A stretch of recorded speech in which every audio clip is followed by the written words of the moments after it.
fandaharana iray vatsy iray aina. Fandaharana iray vatsy iray aina.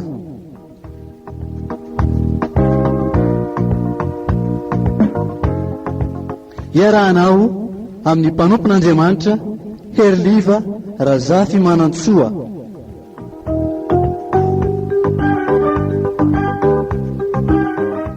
Isaky ny zoma amin'ny 4 ora sy fahefany ka hatramin'ny 5 ora sy fahefany eto amin'ny radio Vaovao Mahasoa.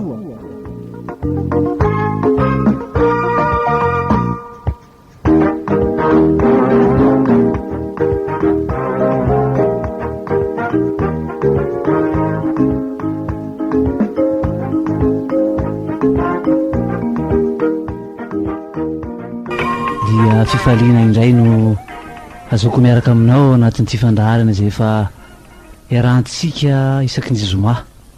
Faly miarabinao ny anaran'i Jesoa Kristy Tompo ary manonona ny fiadanany ho anao sy ny ankonanao dia hivavaka isika.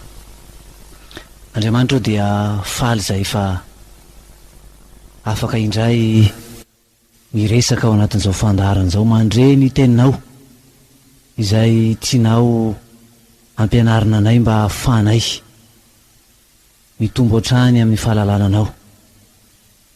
Dia mametraka feno ity fotoana ity zay mba anatrehanao indrindra ny fanahinao ameno anay, aiza anay Tompo mahafantatra zay tena tianao ambara indray. Dia sy sitraponao ihany no tianay mba ampitombo anay eo amin'ny fanarananao zany, mba tsara indrindra ny fifandraisanay aminao. Dia ho voninahitra ao zay rehetra ho tanterahinay amin'ny anaranao Jesoa Kristy Tompo. Amen. Andesika hiaraka amin'ny ampifitia amin'ity hira anankiray ity hoe mitsimoka.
Sayata,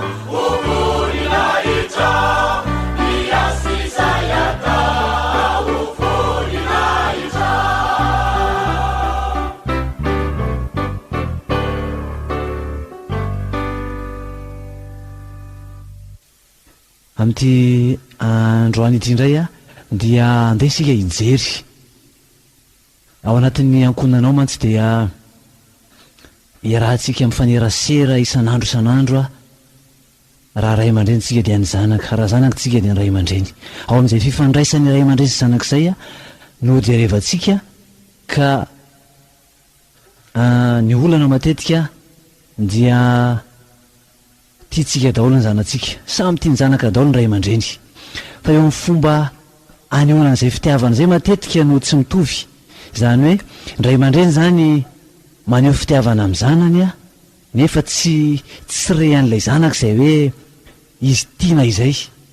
Misy zavatra andrasany zany avy amin'ny ray aman-dreny atsapahany hoe tena tiany ray aman-dreny marina izy, akoatra ny zavatra efa mahazatra antsika hoe zao zavatra tokony ho adidiny ray aman-dreny amin'ny zanaka, dia misy zavatra indray tsy ao an-tsaintsika loatra nefa andrasan'ilay zanakitsika reny a, ary de lasa toa atsapahany hoe ohatrany toa tsy tiany izy, na de efa miezaka manome fafapo azy ary sika eo amin'ny lafin-javatra samihafa.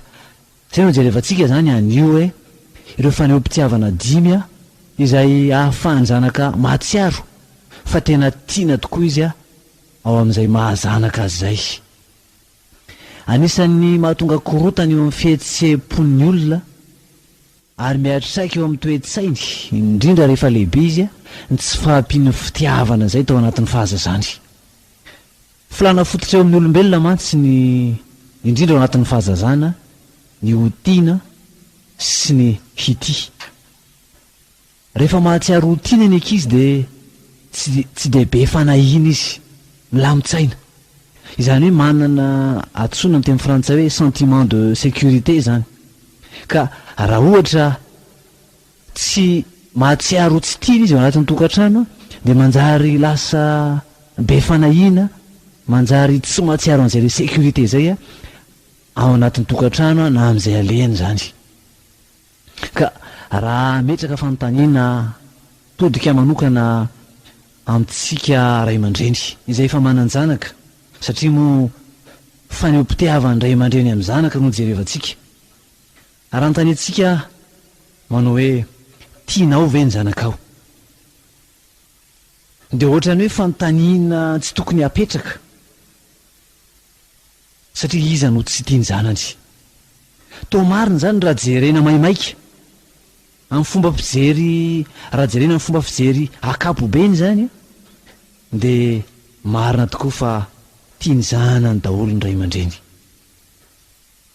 Fa azo atao koa nefa mametraka fanontaniana amin'ny tena manao hoe ho tamborin'izay fanontaniana zay zany, ho tamborin'izay valiteny zay hoe iza tokony tsy ho tiany zanany ray aman-dreny zany tsy ho tiany zanany, fa ho tamborin'izay ho setrin'izay dia zao mahatsiaro ho tiana ve ny zanakao eo anatrehan'izay fitiavanao azy zay. Tsapany zanakao ve fa tena tianao izy, resy lahatra ny amin'ny fitiavantsika azy ve ny zanakitsika. Asa raha azonao le zavatra tiatsika ho resana anatin'izay. Zany hoe sika ray aman-dreny zany dia samy milaza daholo fa hoe tiako ny zanako ve tsy ho tiako. Fa raha izy indray no metrantsika fanontaniana le zanaka zany, tena mahatsiaro ho tiana ve ny zanaka amin'izay faneho-pitiavana ataotsika ray aman-dreny zay, resy lahatra ve amin'ny fitiavantsika azy ve ny ankizy. Misy zavatra tsy mitovy indray tsy mifanitsy eo amin'izay fomba fijery zay ka eo zany no fahatsika mijery hoe ilaina ny mijery kaikai kokoa ny amin'izay fomba hanehoana fitiavana ataon'ny ray aman-dreny amin'ny zanaka. Zao mantsy raha tsapany ankizy, raha tsapany zanakitsika zany zay fitiavantsika azy zay dia singa anankiray andrefesana izany dia zao miezaka makatoa antsika ray aman-dreny ny zanakitsika. Zany hoe ny ahafahantsika mandrefy zany fa hoe tena tsapany ankizy fa tiatsika izy dia raha ny tena marina dia tokony ezaka akatoa antsika ray aman-dreny izy ao anatin'ny tokantrano ao. Zay zany andrefesantsika azy. Tahaka antsika kristianina ihany io, itsika mahatsiaro izay efa tena resy lahatra fa hoe tiany Jesosy Kristy satria dia nafony mihitsy ny ainy mba hamonjena antsika. Rehefa resy lahatra marina ny amin'izany tsika hoe tena tiany Jesosy tsika, satria na ny ainy aza dia nafoiny ho antsika. Ny rano na latsany, ny aretany, ny fahoriana, ny latsa, ny vono, ny azy fijaliana aza izay mitondra ny fangiry firiana tokoa. Dia rehefa resy lahatra amin'izany tsika dia miteny tahaka ny mpanao salamo hoe anjarako Jehova, mini mitandrina ny teninao aho. Izany hoe tambon'ilay fahatsapahantsika ny fitiavan'Andriamanitra antsika tamin'ny alalan'i Jesosy Kristy izay nanolotra ny tenany, nanaiky ho faty omby azy fijaliana, dia lasa mini mitandrina ny tenin'Andriamanitra tsika. Zay zany ilay hoe fankatoavana. Rehefa mahatsiaro tiana zany, mahatsiaro fa tiantsika ny zanakitsika, dia ao anatin'izay misy ezaka hankatoa ny ray aman-dreny ao anatin'izay.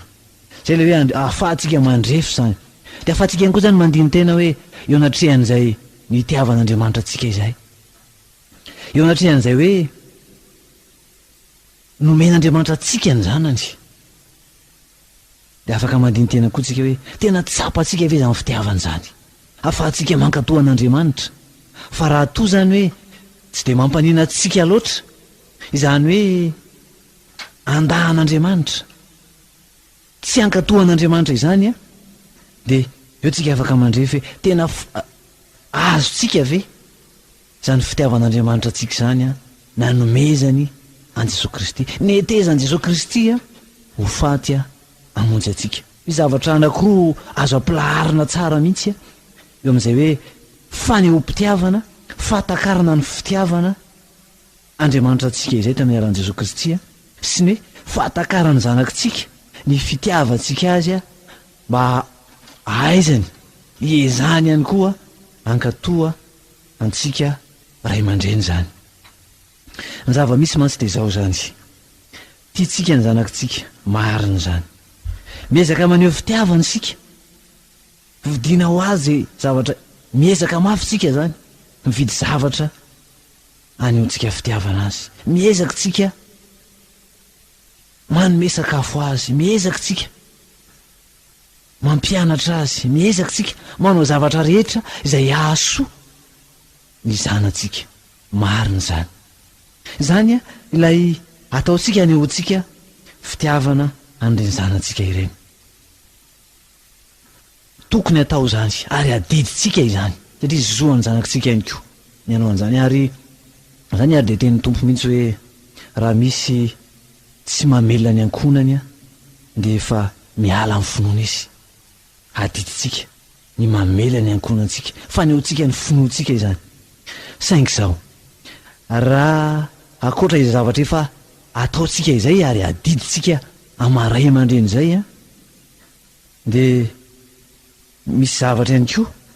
Raha ohatra tsy mifanitsy amin'ny fihetsika izay andrasany, raha tsy mifanitsy amin'izay zavatra andrasany zanakitsika amintsika ray aman-dreny izay fanehom-pitiavana izay dia tsy ho tsapany akory hoe izy anekatiana, everiny ho efa zoany izay. Ny aminazy tsy dia hoe zay ihany no ahafahantsika maneho an'ilay fitiavana, fa ny zanak'olona rehetra tokony mahazo an'izay. Ka mila ampifanitsina zany amin'ilay filan'ny ankizy ilay fanehom-pitiavana izay ataontsika, akoatra ny zavatra izay efa tsy maintsy tanterahantsika amin'ny maha ray aman-dreny zany, amin'ny mahadidiny ray aman-dreny amin'ny zanaka. Dia ny mampalahelo dia izao, rehefa tsy tsapany ankizy amin'ilay zavatra efa ezaka ataontsika ireny ny fitiavantsika azy, dia malahelo sika. Indrindray tsika tezitra, ohatrany hoe tsy mba mahalala ny fitiavana izay seho azy ny zanaka, ohatrany tsy tsitany akory hoe tianany izy, dia malahelo sika. Fa alohan'ny hijerevantsika lalindalina kokoa amin'izay hoe inona ary ny fanehom-pitiavana tokony atao izay, misy fomba anankidimy izay ambarantsika izay mety hifanitsy amin'izay filaniny zanantsika izay. Andintsika aloha anaraka hira anankiray ahiteo foana Kristy.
ira mahafinaritra mampatsiaro antsika indray zany fa Kristine tsy hay zay eo ihany izy, eo akaikintsika izy, rehefa manana azy moa tsika dia ao anatintsika izy.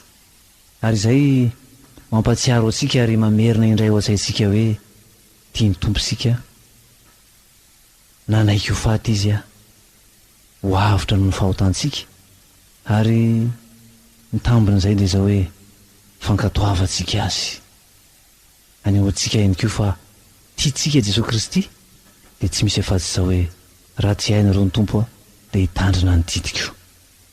Dia antsika ary hijery inona ny faneom-pitiavana dimy izay azo tanterahina amin'ny zanaka mba hifanitsy amin'ny filan'ny zanakitsika, ny faneom-pitiavana izay ataontsika tsy manakana ny adidintsika amin'ny maray aman-dreny zany fa fomba tsotra ihany koa ahafahana manakaiky kokoa ny zanakitsika. Zay zany no jerevantsika hoe mba hifanakaiky kokoa ny ray aman-dreny sy ny zanaka, fa tsy vitany hoe efa mandoha vola na efa mividy zavatra, efa mampianatra, efa mampitafy isika ray aman-dreny. Tsy hijanona eo amin'izay hoe anome ilay filana ilain'ny vatana fotsiny fa misy zavatra ihany koa izay jerena tokony tomorona akaiky kokoa mba ampihena ilay elanelana eo amin'ny ray aman-dreny sy zanaka, fa tena hoe hifanakaiky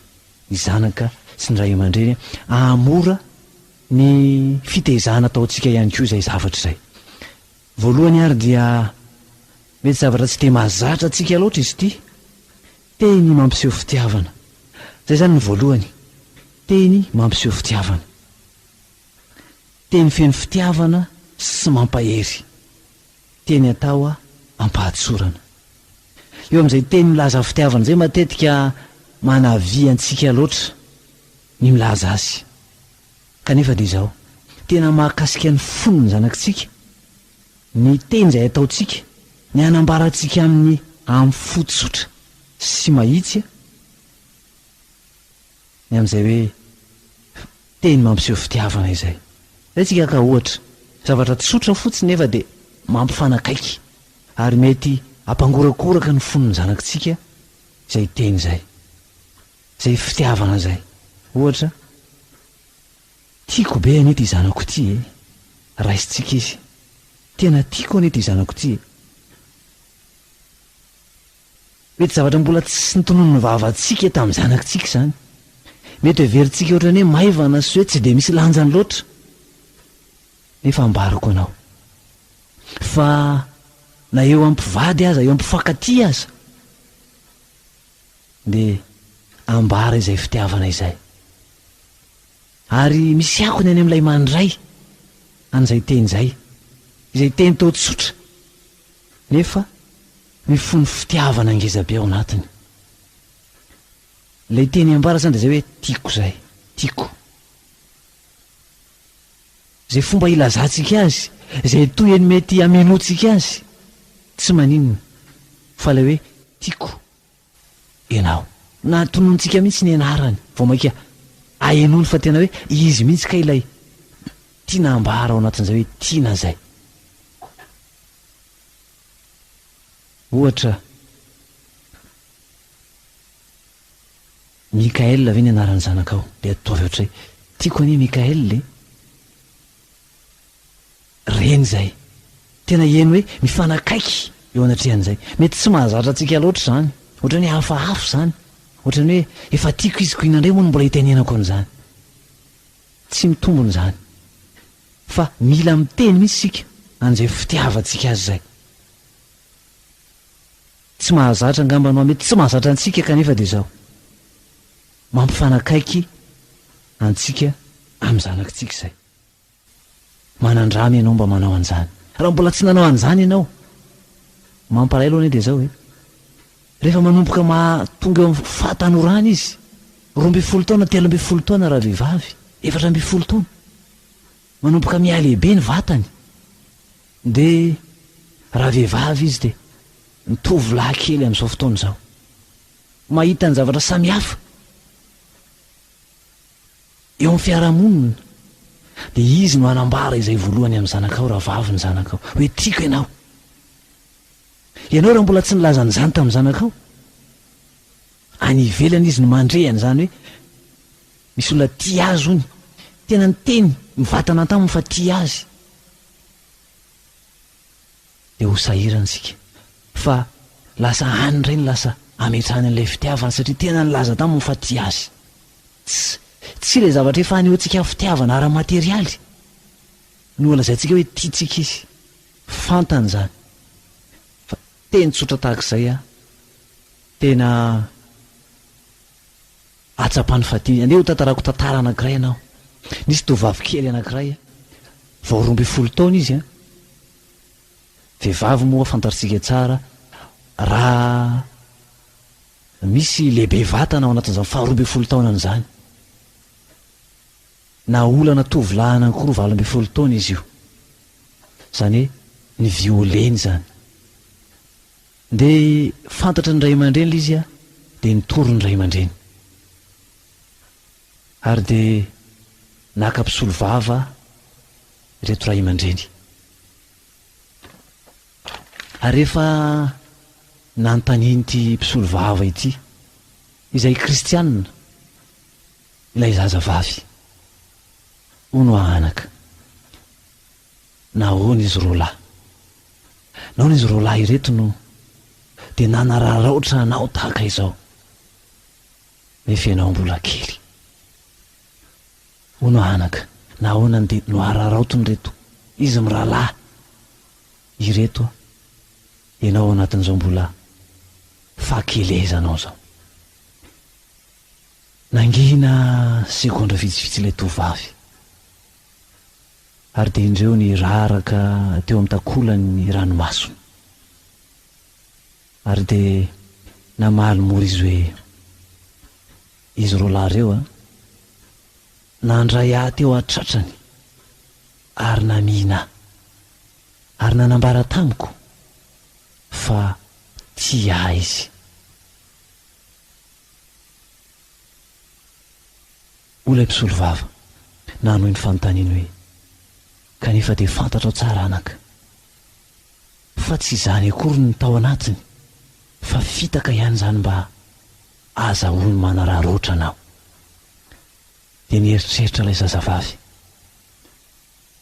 nangina izy ary namaly mora noho ny avy eo hoe fantatro tsara tokoa tompoko fa fitaka izany, saingy izao farafaharatsiny mba nandrenesako teny mpitiavana izy hoe tia. Dia nangina ilay mpisolo vava ary dia latsaka ny ranomasony, ary hoy izy nivavaka tao anatiny amaha kristianina azy: Jesosy, ampio aho mba hay aneo fitiavana amin'ny zanako, ahiteny amin'ny zanako fa tiako izy. Dia tsika naraka hira iray omeo fomindro.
mihina fa azonao tsara ny tao am-pon'ilay zazavavy teo, azonao tsara hoe isy zavatra banga zany teo amin'ny fifandraisany tamin'ny ray aman-dreny, ny faneho-pitiavana izay naseho ny ray aman-dreny a inoko fa nanana ny ampy zany ray aman-dreny zany a, fa ny tsy ampy a dia izay hoe faneho-pitiavana, teny faneho-pitiavana izay. Dia tsika hiditra amin'ny zavatra faharoa dia izao fifampikasoana ara-batana. Sy hitantsika teo zao fa dia hoe nofiny aho izy a ary dia nambarany fa tia izy, izay le famihinana izay a, izay le fifampikasoana ara-batana. Antsoina zany amin'ny teny frantsay hoe attouchement, mila fikasihana zany, ilain'ny ankizy ny fandraisana azy karakaraka ny toe-javatra sy ny vanim-potoana, dia anjaranao mijery hoe mamina ny zanakao, atsapany fa tena akaiky azy ianao. Zay le jerevantsika hoe sentiment de sécurité zany, atsapan'ny ankizy hoe tena tiany izy, ilaina ny mamina azy arakaraka ny vanim-potoana izay ahafahanao manao an'izany a, na toe-javatra anankiray izay mitranga dia tsara ny manao an'izany. Raha isoisy manao tany-tsoroka ihany koa, tazona ny sorokany a, azotsika atao zany tany-tsoroka ara-baky teny mihitsy zany, misakambina azy arakaraka ny hoe raha ohatra ny reny sy ny zanany vavy ohatra, na ny zanaka kely sy ny ray koa aza, maninona moa zany, fa mila an'izany an'ilay hoe fifampikasoana zay a eo amin'ilay fanehoana ny fitiavana. Ary na dia 12 taona aza dia mbola ilainy ny zanakitsika zany hoe fandraisantsika azy, fitazonantsika azy mba ampifanakaiky, mba ampifandray. Sy zany ilana n'ity hoe fifampikasoana ity, famihinana azy a arakaraka andramana, mila manandrana sika zany, mila manao dingana ampiasan'le izy.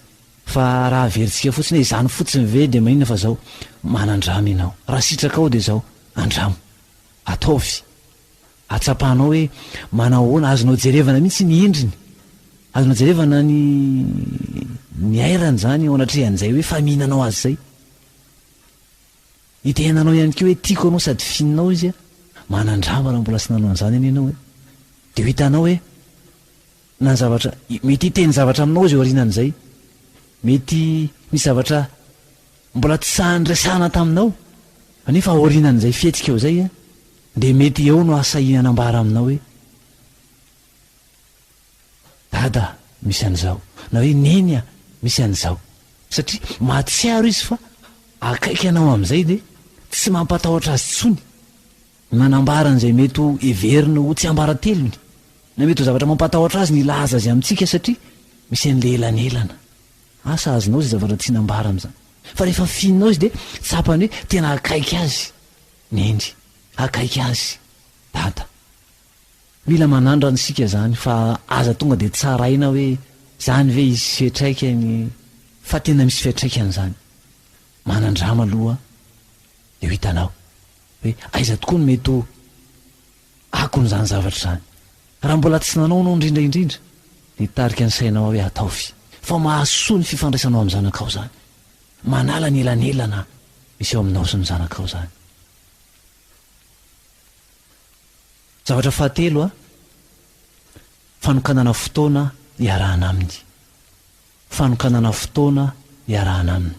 Isika kristianina, isika izay efa mirotsaka ao anatin'izany fanompoana an'Andriamanitra izany, ho fanehoana ny fitiavana an' Jesosy Kristy noho ny izy hoe maty hamonjy atsika, ho avitra no fahotantsika izany. Rehefa mahatsapa an'izany isika dia tena manompo an'Andriamanitra, tena manao ny atsika tsy ho zavatra eo amin'ny fanompoana.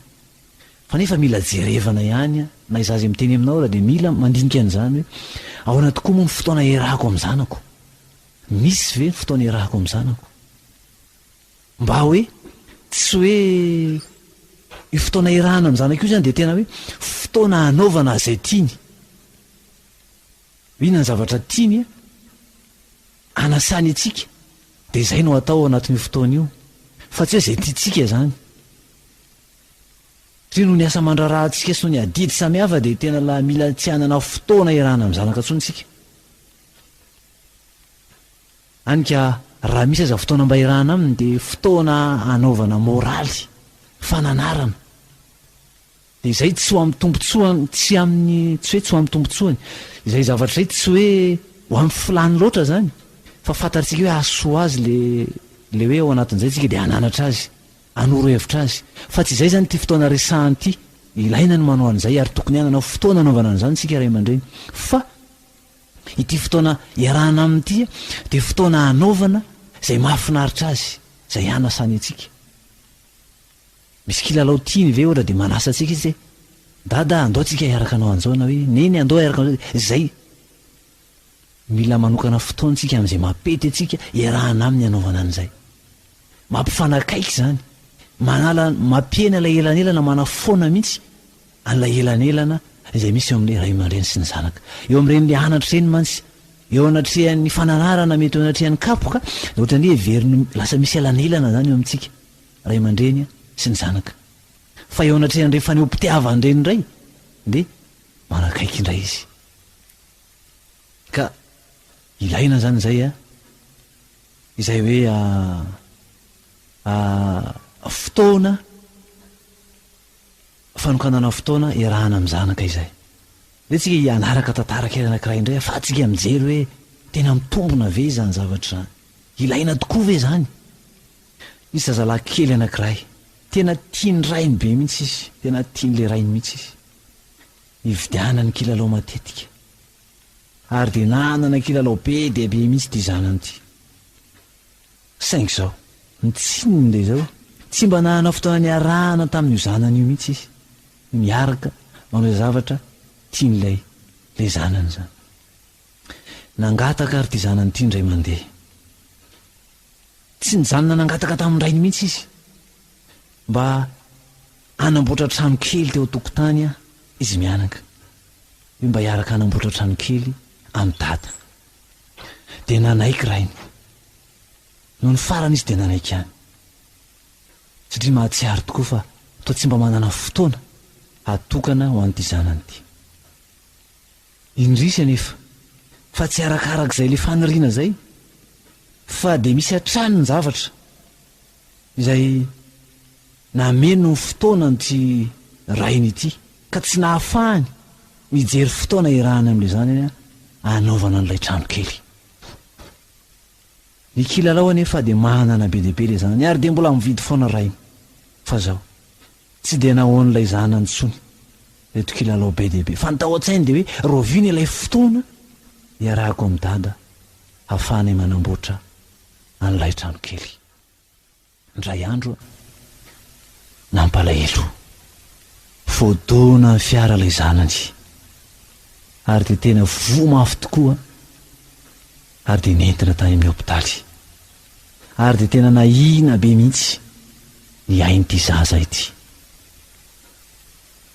Indrisy fa rehefa diva ho afaka ny ainy, le rainy zany dia tsy niala teo anilany, petraka teo.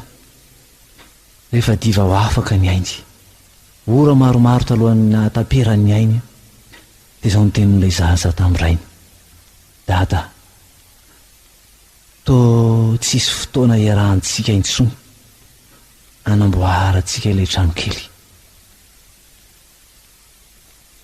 Ary ora maromaro taorianan'izay dia afaka ny ain'ilay zaza, maty izy, maina ilay rainy, fahafatesany zanany efa tsy zakany, ny nenina tamin'ilay tsy nanokanana fotoana iarahana tamin'ny zanany nanampitrotraka ihany koa, izay vesatry ny fahoriana izay nikiky azy, ary dia tsarony hatrany fa diso izy tsy nanokana fotoana, tsy nahafy fotoana iarahana tamin'ity zanany ity. Ny fotoana iarahana amin'ny zanaka dia tena fanehoam-pitiavana azy ireo, manjary lasa namany akaiky sika rehefa miaraka aminy, rehefa miaraka milalao aminy na manao izay zavatra mba tiany iarahana amintsika, ary manamora ny fampiresahana sy ny famolavolana azy, indrindra ny famolavolana ny toetrany, izay fiarahantsika amin'izay satria mahatsiaro ho akaiky itsika izy eo anatrehan'izay fiarahana amin'izay fanaovana izay tiany izay. Andeha anaraka hirahira isika.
asa raha tsapanao tao anatin'izay tantara kely izay, ny lanjany zany hoe fotoana irahana amin'ny ankizy satria tena ao anatin'ny ankizy mihitsy zany mila n'izany ny zanakitsika fa isika nohatra ny mihevitra azy ohatrany hoe maivamaivana satsika tantara teo hoe hatrany amin'ny fialan'ny fofonain'ilay zaza de tadidiny hoe nisy fotoanany tamin'ny rainy a fotoana sarobidy aminy arahana amin'ny lalao manamboatra trano kely kanefa de indrisy fa tsy vity zany fa efatra dia fanampiana arakasa fanampiana azy amin'ny andraikitra zay napetraka aminy a de atsapany ihany koa fa tsy avela hiady rery izy tsy avela hiasa rery izy eo an'lohan'ny fiainana zany ohatra eo amin'ny fianarana lesona eo amin'izay andraikitra mety ho tanterahany amin'ny tokantrano eo amin'ny fanampiana azy amin'ny fanatanterana ny entomody de tena fifaliana ho azy a ny anapitsika azy tsy hoe anao ny devoir antsika tsy hoe anao ny entomody antsika na hoe tsika nianatra ny lesony fa manampy azy amin'ny fomba fitadidiana ny lesona manampy azy amin'ny fanazavana ny lesona manampy azy amin'ny fanazavana ilay entomody na ny devoir zany na manampy azy amin'ny fanaovana andraikitra anankiray zay efa napetraka amin'ny anatin'ny tokantrano fanorona azy fanampiana azy de atsapany hoe tiana izy ary akaiky azy sika ray aman-dreny fa tsy lavitra azy tsekory tsy mamela azy hiady rery fa de zao mila fantarina tsara hoe fitariana no ataotsika fanampiana no ataotsika fa tsy isika indray no anao lay asa eo amin'ny toerany zanakitsika satria fampandraisana andraikitra azy ny fanomezana azy anjara asa ao anatin'ny tokantrano zany ka na dia ny fanaraha-maso ihany azy fampatsiaivana ny zanakitsika ihany ary hoe sao misy ny entomody efa aive ny lesona aizaavy ny lesona nataonareo tany am-pianarana inavy nataonareo tany fanaraha-maso zany sady fanampiana azy iroso amin'ny fiatrehana ny adidiny sy andraikitra n'izany indrindra ny fianarana izay mbola adidy sy andraikitra voalohany amin'ny maha zanaka azy fahadimina izao fampahirezana misy karazany anankiroa ny fampahirezana voalohany amin'ny alalan'ny teny ny alalan'ny teny izay ataotsika de mampahery azy any amin'ny Kolosiana toko 7:20 zao ny teny tompo hoe ianareo ray aza mampahasosotra ny zanakareo fandrao mamohy fo izy izay fahamoza-po zay a matetika rehefa misy zavatra manahirana ny ankizy de indraindray tady ho latsaka anatin'izay fahamoza-po zay izy anjarantsika no mampahery azy amin'ny alalan'ny teny ilaina ny teny mampahery matetika mampahery amin'ny alalan'ny teny isika rehefa misy alahelo na mety misy vesatra mahazo ny zanakitsika kanefa tsy ho amin'ny vanim-potoana mampalahelo tahaka izany ihany fa indrindra mila teny fanomezana lanja azy filazana lafindravatra tsara eo aminy de ilaitsika koa ny manao an'izany a fa mampahery azy zany tena ilainy zanakitsika ny teny mampahery atsika lehibe azany hoe mila an'izany tadidio tsara jereo tsara ny eo amin'ny lafi ny ara asa eo amin'ny ezaka zay ataotsika na any amin'ny toeram-piasana izany na any eo amin'ny fanompoana rehefa misy zavatra vitatsika eo alohan'izay mety hoe everantsika andraisana teny fampaherezana na fankasitrahana no teny mandratra sy fanakianana no azotsika ao anatin'ireny tsika de matsiaro hoe mavesatra ary ohatran'izay koa ny zanakitsika ilaina ny teny fampaherezana satria ilainy zany mahasoa zany mampahery zany indrindra tenatrehan'izay mety ho ezaka vitan'ny zanakitsika ireny a ihany tsara ny mampahery matetika manakiny sika manao zavatra izy ampanaovitsika zavatra de kiantsika foana de manjary malaina izy za tsy hanao tsony za fa mba niezaka nefa atao tsy hitanareo zay fa le zavatra tsy mety kely ihany mamaika anareo ray manjary lasa mampiena le rispo zay filaina ny fankahirezana mampaherezina izy a lasa iny le zavatra tsara vitany a aveo tsika afaka manao hoe tsara mafinaritra fa zao tia rehefa mahoatra ny tia mba atao kely an'izao ohatra fa raha to avy hatrany de fanakianana fa tsisy teny mampahery a dia manjary mahakivy ny zanakitsika zany. Faharoa dia fampahirezana ihany koa na fankahirezana dia fankasitrahana azy amin'ny alalan'ny fanomezana. Natria ny ezaka hita fa lehibe na dingana lehibe vitany zanakitsika dia mety ny manome azy fanomezana cadeau zany tena mampahery zany ary mampirisika antsika, mampirisika ny zanakitsika zany mba hanao tsaratsara hatrany, ezaka hatrany. Ohatra raha fahafanadinana zay hita fa efa mba dingana ambonimbony tsara mampahery azy, mba tonga azy atsiaro fa hita reny ezaka nataon'ireny nankasitrahana dia zavatra tanterahiny. Mila dinana tsara nefa fa indraindray rehefa zatra omena fanomezana ihany koa ny ankizy dia miandry zany hatrany izy, saky manao zavatra izy dia manantena hoe azo zavatra indray. Ka amin'izay fotoan'izay dia manjary raha amin'izay izy tsy mahazo dia manjary hiteraka fahakiviana indray zay satria hoe ary to tsy nahazo, manimba ihany koa ilay arisi-po zany. Mialohan'ny amaranantsika azy dia tadidio fa tsy misy fetra ihany koa ny fitiavana, fa mila tsapany ankizy fa tsy tsika foana izy. Mila atao tsapany ankizy zany fa tsy miankina amin'ny fisehoan-javatra na toe-javatra ny fitiavantsika azy, fa ny fitiavantsika azy dia fitiavana tsy miova ary fitiavana maharitra, tsy hoe miankina amin'ny zava-misy zany, tsy hoe rehefa manao dalàna dia hoe tsy tiako ianao, fa atao tsapany fa tiatsika foana izy satria zanakitsika izy. Tsy tsara ary tsy mahasoa zany ny fanao mahazatra ifehezana ny ankizy toy ny hoe tsy tia ny dada sy mamy ianao raha maditra.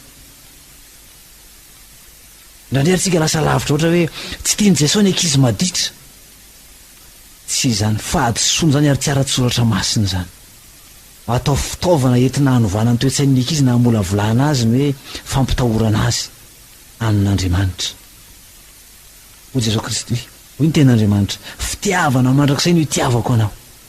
Fitiavana mandrakizay zany hoe fitiavana tsy miova fa maharitra mandrakizay. Zany ny fitiavan'Andriamanitra atsika.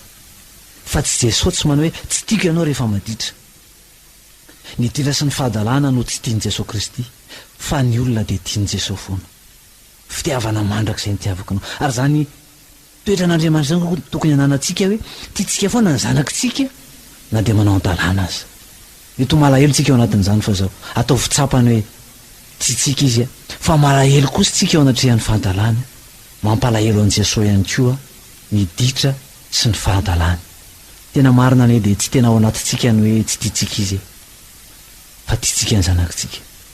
Fa arakaraky ny anaovany an-dalàna azy ny vao maika hitiavantsika azy.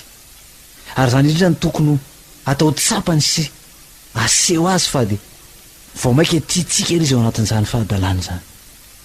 Fa izay ny vao maika mahamenatra azy hoe zany ny fitiavana nefa zavy dia nanao an'izao.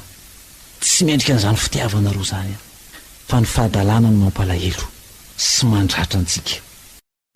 Nomen'Andriamanitra antsika ny zanany dia afaka mandiny tena koa tsika hoe tena tsapa atsika ve izany fitiavana zany, afahantsika mankatohan'Andriamanitra. Fa raha toa zany hoe tsy dia mampanina atsika loatra, izany hoe andahan'Andriamanitra, tsy ankatohan'Andriamanitra izany dia eo tsika afaka mandrefy hoe tena azo tsika ve zany fitiavan'Andriamanitra atsika zany nanomezany an Jesosy Kristy, netezany Jesosy Kristy ho faty hamonjy atsika. Dia ho fehezitsika ary teny ilain'ny zanatsika ny fanehoam-pitiavana. Misy karazany 5 hitatsika teo, teny mampiseho fitiavana na teny maneho fitiavana, tena ambara aminy hoe tiako ianao, tiako ny zanako. Faharoa fampikasoana ara-batana na ny atosement zany. Fahatelo fanokanana fotoana iarahana aminy. Fahaefatra fampaherezana amin'ny alalan'ny teny, fampaherezana amin'ny alalan'ny fanomezana. Ary fahadimy dia ny fankasitrahana.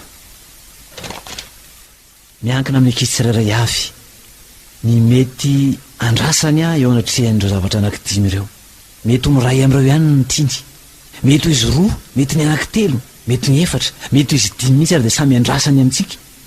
Fa dia anjarantsika ray aman-dreny no mamantatra amin'izay zavatra hiainana ao tokantrano hoe inona ny zavatra andrasan'ity zanako ity, ny teny mamy ve, teny mampiseho fitiavana ve, ny fikasiana azy ve, fanokanana fotoana iarahana aminy ve, fampahirezana ve, ny fankasitrahana ve, sa izy rehetra reo samy mety aminy avokoa, fa tsara raha mifanitsy am'izay filany, am'izay andrasany fa ny ompitiavana zay ataotsika.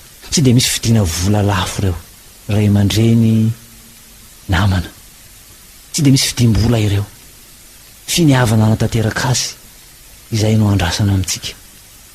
Fa andramo jereo iaino raha mbola tsy nanao an'izany ianao aza avy hatrany de tsaraina na maivanina fa raha sitraka andeha jereo am'ireo fomba anankidimy reo zay mety ho azo atao amin'ny zanakao, zay mety ho ilainy sy andrasany aminao de ho hitanao anatin'izay hoe miamifanakaiky ianareo.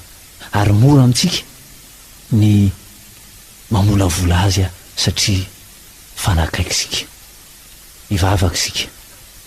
Andriamanitra saotranao zay fa ao anatin'ny ankonana tokoa ny Jerosalemanay, ary raha manana olana eo amin'ny fifandraisana amin'ny zanaka zay de manjary lasa mikorotana ny fiainanay, satria zany miaina ao anatin'ny tokantrano.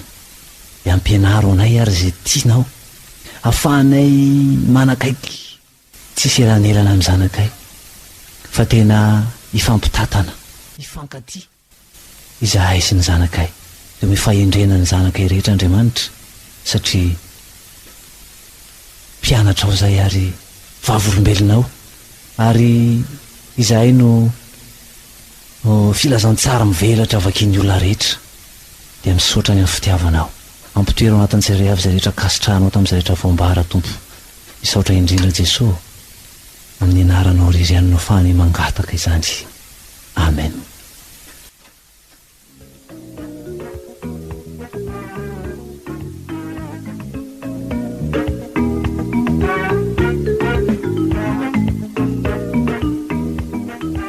Fandaharana iray vatsy iray aina. Fandaharana iray vatsy iray aina.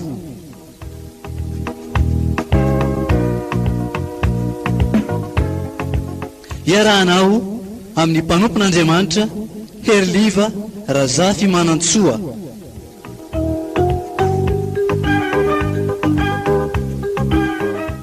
Isaky ny zoma amin'ny 4 ora sy fahefany ka hatramin'ny 5 ora sy fahefany eto amin'ny radio Vaovao Mahasoa.